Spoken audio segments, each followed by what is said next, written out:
السلام علیکم۔ قرآن کے خلاف بہت سے مورچے بنے، کچھ اپنوں نے بنائے، بہت سے غیروں نے۔ آج کا مورچہ منکرین قرآن روایت پرستوں کے نام۔ دوستو مختصر سی ویڈیو ہے، کوشش کریں پوری دیکھیں۔ جو منکرین قرآن ہیں نا، جو روایت پرست لوگ ہیں، جو نبی سے منسوب احادیث کو مانتے ہیں، یہ مختلف آیات کو تروڑ مروڑ کر نبی سے منسوب حدیث کو قرآن سے ثابت کرنے کی کوشش کرتے ہیں۔ ایک آیت ہے، اس میں سے ایک ٹکڑا اٹھاتے ہیں، میں آپ کی خدمت میں پیش کرتا ہوں۔ اعوذ باللہ من الشیطان الرجیم، بسم اللہ الرحمن الرحیم۔ وَلَا يُحَرِّمُونَ مَا حَرَّمَ اللَّهُ وَرَسُولُهُ، اور حرام نہیں مانتے اس کو جس کو حرام کیا اللہ اور رسول نے۔ اچھا، منکرین قرآن جو ہیں، جو روایت پرست ہیں، وہ کہتے ہیں دیکھو رسول نے حرام نہیں کیا، رسول نے جو حرام کیا ہمیں کیسے پتہ لگے گا؟ اس کے لیے ہمیں حدیث کی ضرورت ہے جو نبی سے منسوب ہے۔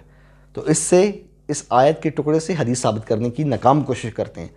مزے کی بات دیکھیں کس کے بارے میں ہے، آپ کی اسکرین پہ چل رہی ہے۔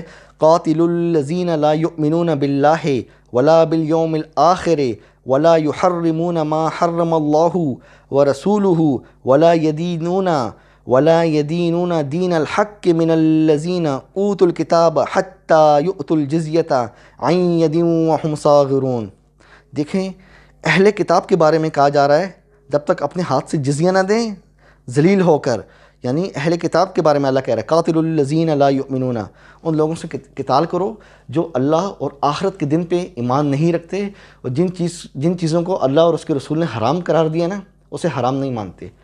اہل کتاب کے بارے میں یہ جو آیت ہے اس میں سے ایک ٹکڑا نکالتے ہیں جو روایت پرست ہیں اور کہتے ہیں دیکھو اس سے حدیث مراد ہے، اور پوری آیت کبھی بھی نہیں لکھیں گے۔ کیوں؟ پوری آیت اگر لکھ دی تو پکڑے جائیں گے، لوگ تو بولیں گے یار یہ تو جہاد متعلق ہے نا۔ دیکھو کیسے دو نمبر چکری قسم کے روایت پرست لوگ ہیں، لیکن الحمدللہ ہم ادھر ہی بیٹھے ہیں ان کو پکڑنے کے لیے۔ اور دوسری چیز دوستو، یہ جو آیت کا ٹکڑا ہے نا، وَلَا يُحَرِّمُونَ مَا حَرَّمَ اللَّهُ وَرَسُولُهُ، اور حرام نہیں مانتے اس چیز کو جس کو اللہ اور اس کے رسول نے حرام قرار دیا ہے۔ اچھا، جو روایت پرست ہیں وہ کہتے ہیں اللہ نے تو جو حرام قرار دیا وہ تو ہمیں پتہ لگ گیا قرآن کے ذریعے، رسول نے جو حرام قرار دیا وہ ہمیں کہاں سے پتہ لگے گا؟ اس کے لیے حدیث ضروری ہے، نبی سے منسوب جو حدیث ہے۔ تو اس آیت سے استدلال کرتے ہیں نا کہ اس سے حدیث کا ہونا بہت ضروری ہے، حالانکہ نبی علیہ السلام نے کوئی چیز ایکسٹرا حرام قرار نہیں دی۔ جو قرآن میں حرام ہے یہی نبی علیہ السلام کے پاس بھی حرام ہے۔ یہ نہیں کہ اگر قرآن میں کچھ چیز حرام ہے تو نبی علیہ السلام، آپ کی جو روایات میں ملتا ہے کہ کوئی 50 چیزیں حرام ہمیں ملتی ہیں، نہیں، ایسا نہیں ہے۔ جو قرآن کے اندر حرام ہے بس وہی نبی علیہ السلام نے اس کو حرام قرار دیا ہوا ہے۔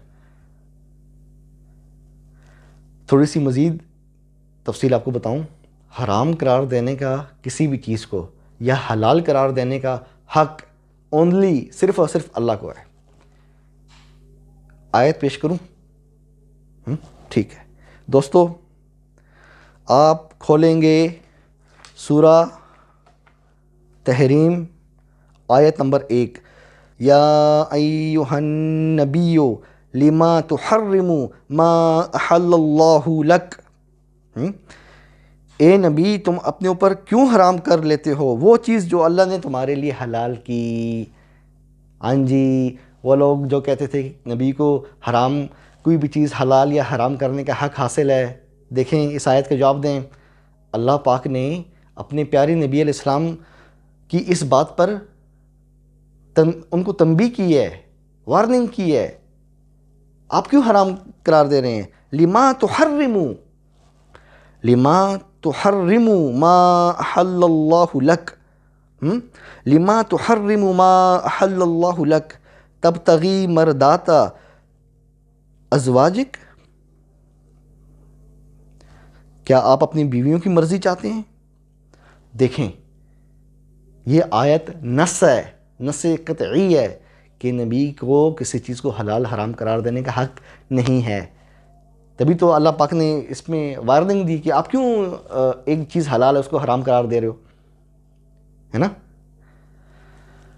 دوستو قرآن نبی علیہ السلام نے کسی چیز کو حرام قرار نہیں دیا سوائے ان چیزوں کے جن کا ذکر اونلی قرآن میں ہے بس. جو آپ کو یہ من گھڑت روایات میں ملتا ہے نا کہ یہ بھی حرام ہے، فلانا بھی حرام ہے، یہ بھی حرام ہے، جو بخاری اور مسلم کی جو روایات ہیں نا 90% کی بات کر رہا ہوں، ضعیف، مستور وہ راوی جس کو معاصر ہم زمانہ میں سے کوئی نہیں جانتا. متاخرین یعنی بعد والے علماء ان کو توثیق کرتے ہیں کہ فلانا راوی سے کہے. مدلس، صحیح بخاری مسلم مدلسین سے بری پڑی ہوئی ہے جو صیغہ عن سے بیان کرتے ہیں اور تدلیس کرتے ہیں. یہ علمی گفتگو ہے، ہو سکتا ہے آپ میں سے بعض لوگوں کو سمجھ نہ آ رہی ہو. جو لوگ حدیث کی اصطلاحات جانتے ہیں وہ سمجھ رہے ہیں میں کیا کہہ رہا ہوں. اور اسی طرح آپ کو پتہ ہے صحیح بخاری کے اندر ایک راوی ہے اسماعیل بن ابی اویس، وہ من گھڑت روایات بیان کرتا تھا. اس کی 200 سے زیادہ روایات صحیح بخاری میں، ایک راوی صرف، باقیوں کو تو میں نے نام ہی ابھی نہیں لیا.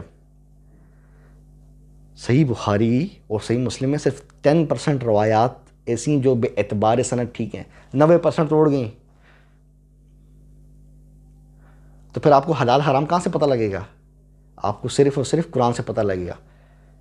اللہ نے قرآن میں فرما دیا ہے تبیان لکل شیء، احکامات کے بارے میں فرمایا ہے کہ ہر چیز کو کھول کے بیان کر دیا گیا ہے،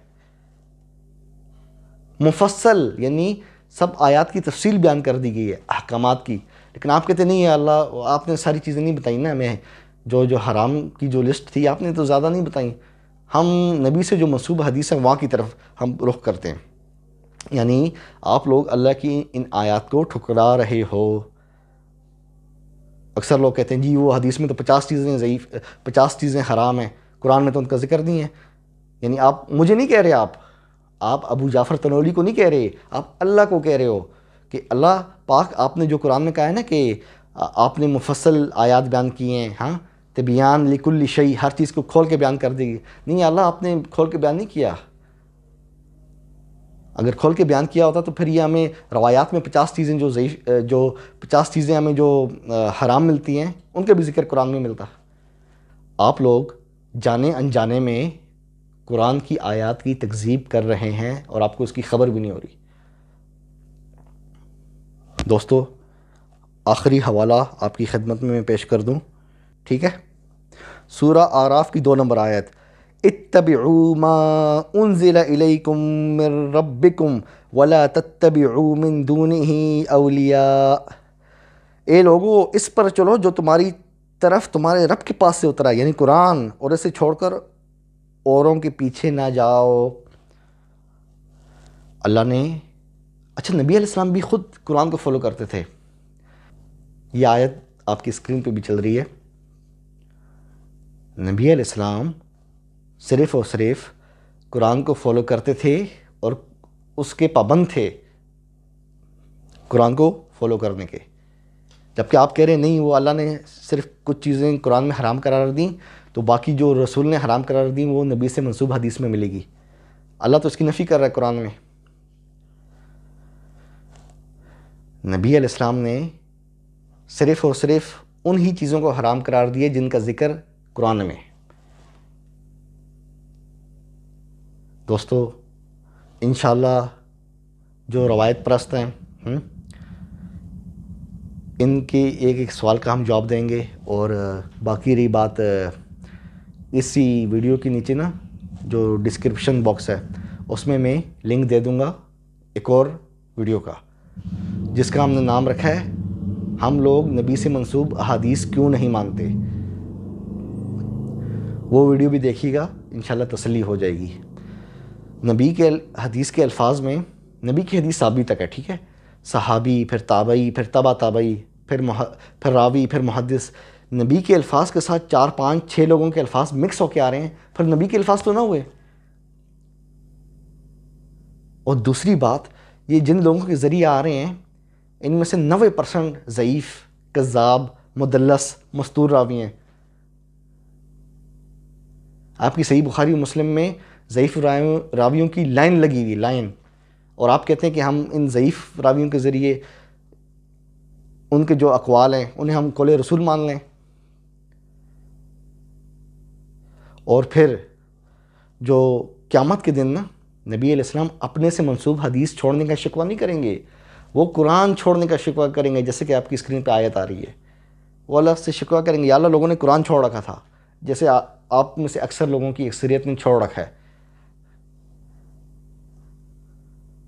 قرآن کہتا ہے نبی پہ جادو نہیں ہوا، صحیح بخاری کہتی ہے ہوا ہے۔ قرآن کہتا ہے ابراہیم علیہ السلام صدیق ہے، صحیح بخاری کہتی ہے نہیں، تین جھوٹ بولے، اور قیامت کے دن باقاعدہ اس کی سزا ملے گی ابراہیم علیہ السلام کو، صحیح بخاری کی روایت کے مطابق ان کو شفاعت سے محروم رکھا جائے گا۔ قرآن موسیٰ علیہ السلام کا کتنا بڑا درجہ بتا رہا ہے، صحیح بخاری کی روایت کے مطابق حضرت موسیٰ ننگے بھاگے، بنی اسرائیل کے مجمع میں لوگوں نے آپ کو ننگا دیکھا، پیغمبر کو لوگوں نے ننگا دیکھا، یہ آپ کی کتابوں میں لکھا ہے، پھر آپ کہتے نہیں جی ہم قرآن کو مانتے ہیں۔ قرآن کا جو مفہوم ہے نا وہ یہ کہ 2 + 2 4، تو جو آپ کی روایات ہیں وہ کہتی 2 + 2 5۔ اب ایک چیز ٹھیک ہے، یہ 4 ٹھیک ہے یا پھر 5 ٹھیک ہے؟ قرآن میں اللہ نے زانی کی سزا کا ذکر کیا ہے، رجم کی سزا کا ذکر نہیں کیا۔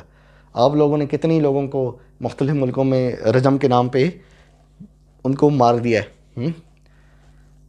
آپ کہتے ہیں نا ہم قرآن کو مانتے ہیں، بتائیں رجم کہاں حکم؟ چھوٹی سی چیز کا بھی اللہ نے حکم دیا ہے، چھوٹی باریک چیز کا بھی اللہ نے ہمیں احکام بتائے ہیں۔ یہاں کسی کی جان کا معاملہ ہے لیکن اللہ نے ذکر نہیں کیا۔ آپ کیا سمجھتے ہیں اللہ پاک نعوذ باللہ بھول گئے بات بتانا؟ آپ لوگ قرآن کو پریکٹیکل نہیں مانتے، زبان سے تو مانتے ہیں، عملی طور پر نہیں مانتے۔ بخاری اور قرآن آمنے سامنے آ جائے نا، آپ بخاری کے ساتھ چلنا پسند کرتے ہیں۔